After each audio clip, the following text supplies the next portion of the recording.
तो हेलो दोस्तों, नमस्कार। कैसे हैं आप सभी दोस्तों। आज के इस वीडियो में हम नया चैप्टर शुरू कर रहे हैं जिसका नाम है समांतर श्रेणी।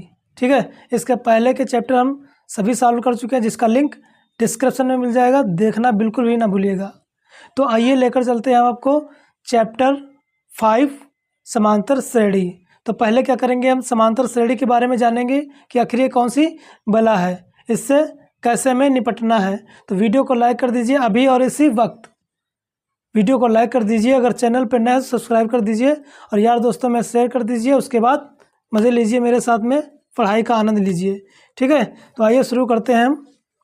नज़रें जमाए रखिएगा स्क्रीन पे। हमें समांतर श्रेणी के बारे में जानना व पहचानना है।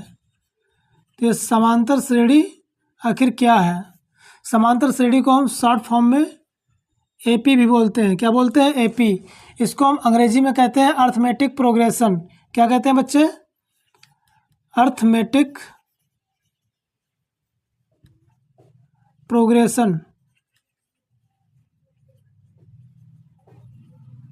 ठीक है, अर्थमेटिक प्रोग्रेशन समझिएगा कंडीशन को, जिसे हम शॉर्ट फॉर्म में क्या कहते हैं? एपी कहते हैं।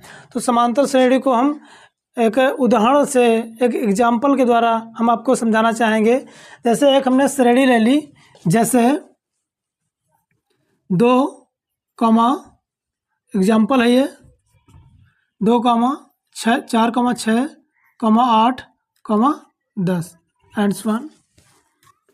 एक दूसरा ले लेते हैं हम। इसी को पहले समझिए कि यहाँ पर एक श्रेणी है, इनके बीच में कितने का अंतर है?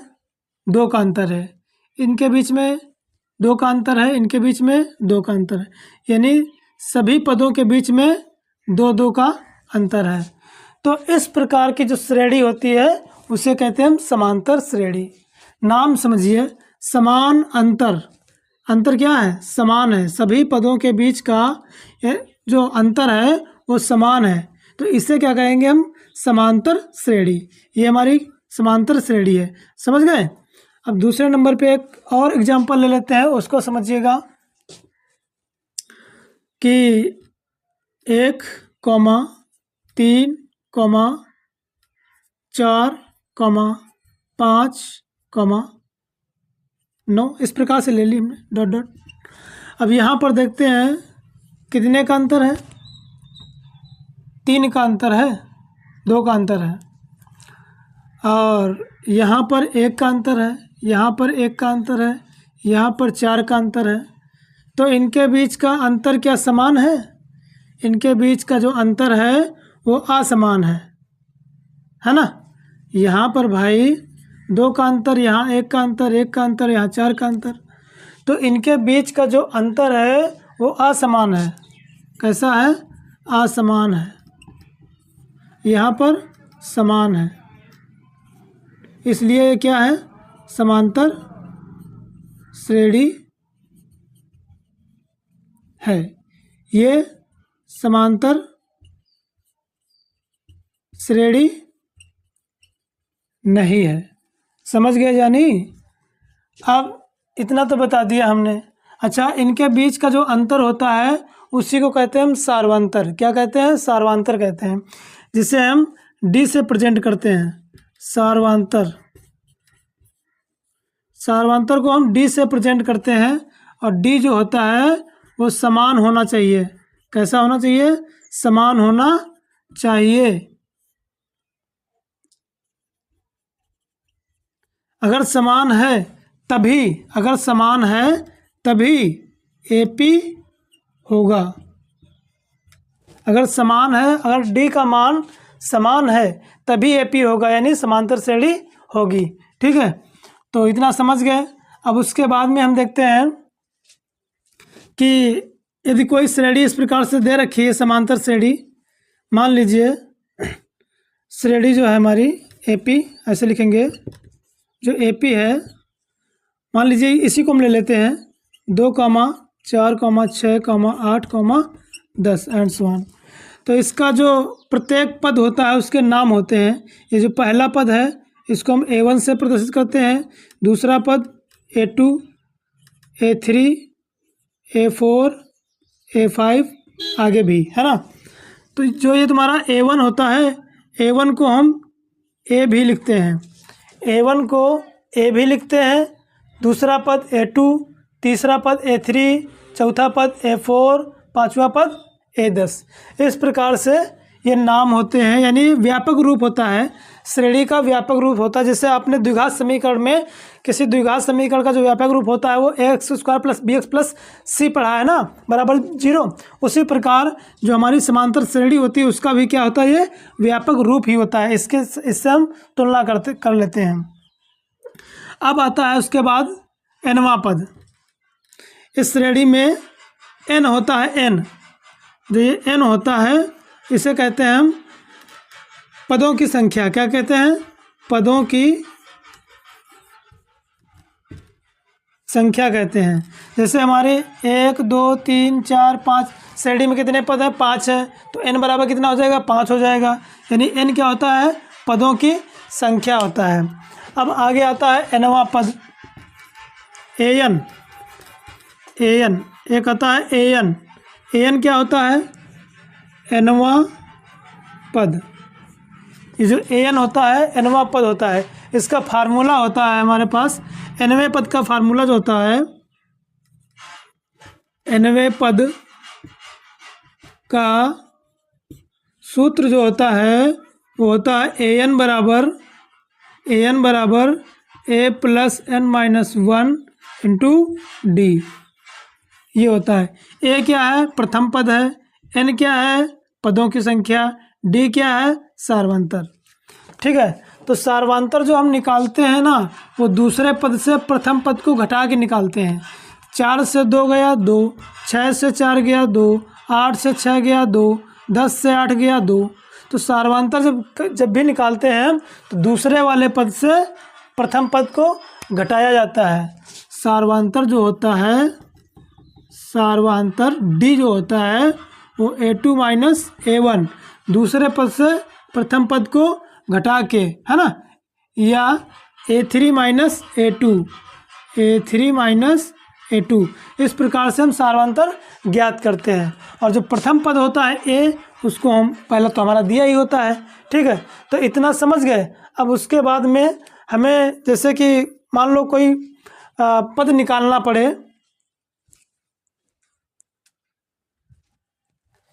जैसे हमें कोई पद निकालना पड़े तो कैसे निकालेंगे। जैसे A5 निकालना है, A5 यानी पांचवा पद निकालना है, तो पांचवें पद के लिए हमारे पास एक फार्मूला होता है जो हमने बताया। इसको हम दो तरीके से निकाल सकते हैं। इसको क्या कर सकते हैं, हम दो तरीके से निकाल सकते हैं। एक हमारा सूत्र होता है जो हमने आपको सूत्र बताया है, वो an बराबर a + n-1 × d। तो पांचवा पद कैसे निकालोगे, पांचवा पद कैसे निकालोगे भाई, पांचवा है यानी n 5, n का मान 5। हमें a पता होना चाहिए, हमें d पता होना चाहिए, तब जाके हम पांचवा पद निकाल लेंगे इस फार्मूले से। ठीक है, और एक और फार्मूला हमारे पास होता है डायरेक्ट शॉर्ट, यानी पांचवा पद निकालना है, A5 निकालना है, तो इसको लिख सकते हो a + 4d, a + 4d, यानी a का मान जो भी हो, d का मान जो भी हो, 4 से गुणा करा देंगे। ध्यान दीजिए यहाँ पर ये कैसे आया 4d। देखो यहाँ पर जैसे A5 है ना, तो n का मान हम 5 रखेंगे। n का मान जब हम 5 रखेंगे तो 5 से 1 घट जाएगा, 4 ही तो बचेगा। तो यहाँ से निकलता है ये A5 बराबर a + 4d। यानी जो भी पद निकालना पड़े, एनीबॉडी एक्स कोई भी पद निकालना पड़े वो इस फार्मूले से निकल आएगा। मान लीजिए आपको निकालना है A25 निकालना है, तो a + 24d यहाँ से निकाल लोगे। a का मान पता, d का मान पता, कैलकुलेशन कर लेंगे तो A25 आ जाएगा। समझ गए कि नहीं समझ गए।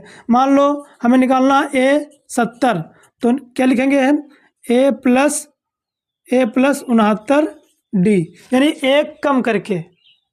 जरा गौर फरमाइएगा कि जो भी पद निकालना पड़े उससे एक कम करके d से गुणा होता है, सार्वंतर से गुणा होता है। जैसे हम निकालें कि a सवा पद निकालना है, हमें a सवा पद निकालना, तो क्या लिखोगे बच्चे, a + 99d, यानी एक घटा के a + 99d। इस प्रकार से दुनिया का कोई भी पद निकाल सकते हो इस तरीके से, है ना।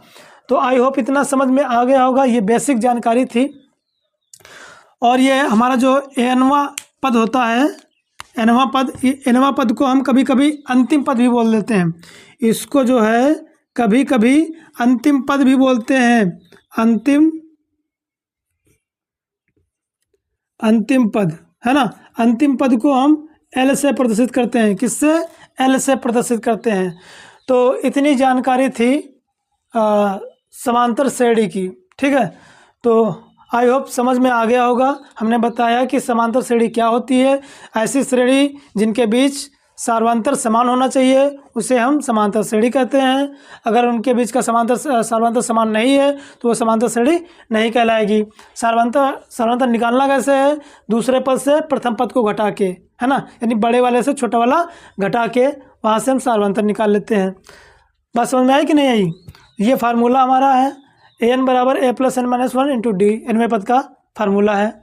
अगर कोई भी पद कहता है निकालने के लिए तो इस तरीके से भी निकाल सकते हैं, इस तरीके से भी निकाल सकते हैं। मान लो पाँचवा पद कहता है, अभी हमने बताया पाँचवा पद कहता है तो यहाँ पर 5 रख दो n की जगह पर, तो आपका यही बन जाएगा, a का मान रख दो, d का मान रख दो, आपका पाँचवा पद निकल आएगा। अगर ये आपको लाइन बचानी हो, एक लाइन बचानी हो, टाइम बचाना हो, तो सीधा ये फार्मूला लगा सकते हो।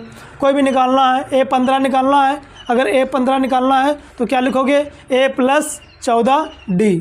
अगर 20 निकालना है, a20 निकालना है तो क्या लिखोगे? a + 19d। यहाँ से आप इस तरीके से हर एक मान निकाल सकते हो, किसी भी कितना भी बड़ा मान हो, इस तरीके से बहुत ही इजीली तरीके से निकाल सकते हो। आई होप समझ में आ गया। वीडियो अच्छा लग रहा है तो वीडियो को लाइक कर दीजिए, चैनल पर नया है तो सब्सक्राइब करना बिल्कुल भी ना भूलें, ठीक है। तो ये था हमारा समांतर श्रेणी का इंट्रोडक्शन पार्ट, ठीक है। तो अगले पार्ट में हम इसकी जो प्रश्नावली है उसको हम सॉल्व करेंगे, ठीक है। समझते रहिए, पढ़ते रहिए, हंसते रहिए, मुस्कुराते रहिए और देखते रहिए आपका अपना यूट्यूब चैनल स्टडीज साला।